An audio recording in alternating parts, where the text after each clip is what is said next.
D'accord, Issa. Ko basi tɛ n'a fɛ ka n da don a ka baro la. A bɛ diya anw ye Issa. Fasoden ko ni fasoden ɲuman ko. Awɔ. Komi tuma bɛɛ e yɛrɛ b'a gosi ka bɔ mɔgɔw da. Mais an ka tiɲɛ yɛrɛ fɔ fasoden jugu bɛ fasoden ɲuman bɛ yen. Fasoden jugu bɛ fasoden ɲuman bɛ yen. Denmisɛnnin ma na diɲɛ kɔnɔ fasoden jugu bɛ fasoden ɲuman bɛ yen. Ɔ mais e yɛrɛ fɛ a danfara ye jumɛn ye ɲuman ni juguman ye jumɛn ye a fila la. Fasoden ɲuman ye mun ye. I ka jamana ɲɛmɔgɔ. N'olu bɛ ka i ka ko dɔ a ka jamana ko dɔ kɛlɛ kɛ.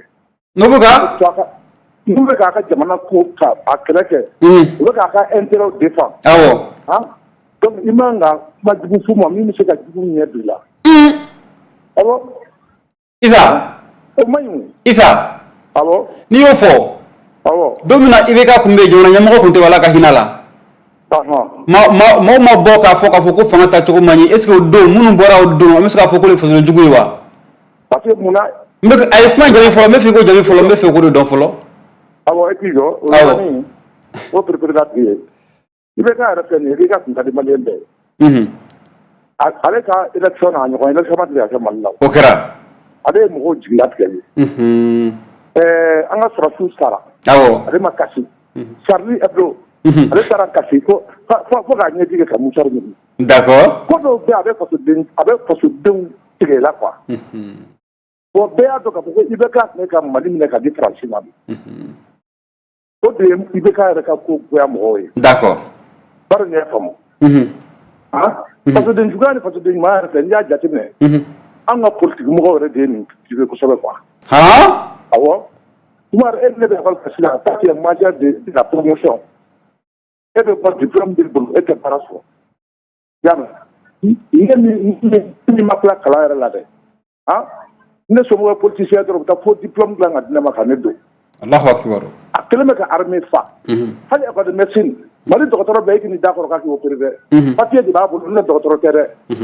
École de médecine u bɛ o bɛɛ kɛ magu ye.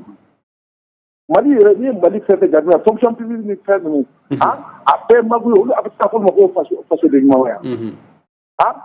Mɔgɔ minnu kan ka e ka jamana yiriwa a sɛbɛndaw yiriwa e bɛ taa mɔgɔw ta mɔgɔ minnu n'u ka kalan ma jo ko parce que k'i somɔgɔw don. U t'u bila baara la u bɛ baara. Donc o ye fasoden juguya waleya ye.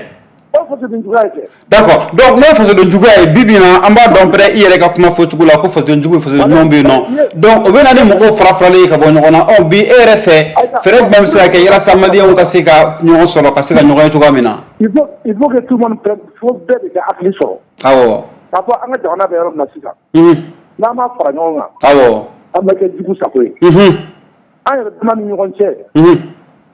Juguya an b'o bɛɛ da kɛrɛfɛ. Awɔ.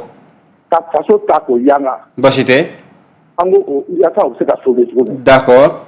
Mais maliyɛn ne tɛ se k'a fɔ mais maliyɛn bɛ se k'i sigi radio so la ou bien ka t'i sigi France 24 la. K'a fɔ i bɛ an ka ɲɛmɔgɔw k'a fɔ k'i b'o mankutu tiɲɛ.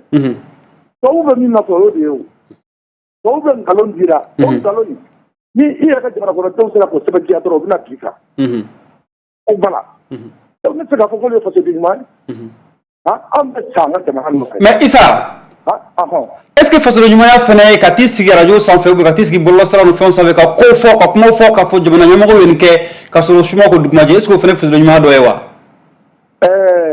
Ka qualité f'u la wa? Awɔ. O ye fasoden ɲumanya ye. N m'a fɔ n ko qualité dɛ k'u ka taa kumaw fɔ minnu ma kɛ. Est-ce que o ye fasoden ɲumanya ye wa? Awɔ e k'a jateminɛ sisan fɛn kɛra bunti kɛra sisan. Mɔgɔ ma français wale k'a fɔ k'u fɛ k'a fɔ ko français nana mɔgɔ faga Mali la. O m'o fɔ mais pourtant population b'a dɔn u ka sɔrɔsiw bɛ ka baara min lamara yan. Américains b'a dɔn k'u ka population bɛ ka baara min kɛ yan. Mais mɔgɔ si t'a fɔ k'i b'i ka jamana buruja k'a di mɔgɔ wɛrɛ ma. D'accord.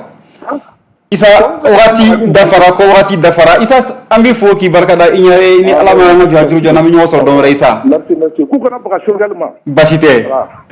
Baasi tɛ an bɛ jamana ɲɛmɔgɔw fo ni k'u barikada Asimi Goyita n'a nɔfɛmɔgɔw bɛɛ lajɛlen an bɛ deli yarabi halisa baaraw ka kɛ tiɲɛ kan an y'o de fɔ parce que fɛn bɛɛ lajɛlen tiɲɛ de bɛ se fɛn bɛɛ lajɛlen na ni ko kɛra tiɲɛ kan ni Ala ka diɲɛ laɲiniw bɛ sabati an bɛ lajɛlen yarabi faamuyaliko ɲuman Ala ka di an bɛɛ lajɛlen ma ka hakɛto ɲini kɛ minnu sera ka don n'u ka nɛgɛjuru siraw ma se ka basigi kosɛbɛ an bɛ u bɛɛ lajɛlen fo ka wuli ka jɔ n'u ka timinandiya jamana jɔko de don an tɛ sɛgɛn an tɛ ɲinɛ ala ka hakili ɲuman di maliyɛnden bɛɛ lajɛlen ma cɛman fara musoman kan denmisɛnnin fara maakɔrɔba kan ka dibila baarakɛlaw fo bi k'u barikada Augustin Echubi kun bɛ yen nɔ fo ka taa Cisu Sangare ma Musa Hayidara Lamini Kulibali an b'u fo radio fanfɛla la Musa ni Bala fo ka taa se ayiwa Boubacar Traoré Garambe u bɛɛ lajɛlen bɛ yen nɔ bi an b'u bɛɛ lajɛlen fo ni k'u barikada Segukaw ni Sikasokaw bɛ fo boutique Mr Golden Sira Musa Kumbere Fera n'a ka cɛdenw an b'u fo dante foli min na ni ala m'an ka jɔn a juru jɔ anw na aw ni anw na ɲɔgɔn sɔrɔ don nataw kɔnɔna la ka kuma kun wɛrɛ bɔ aw ye ka bɔ ka bin sunu ni ɲɔgɔn cɛ an b'a fɔ ɲɛna k'aw kan bɛn wasalam.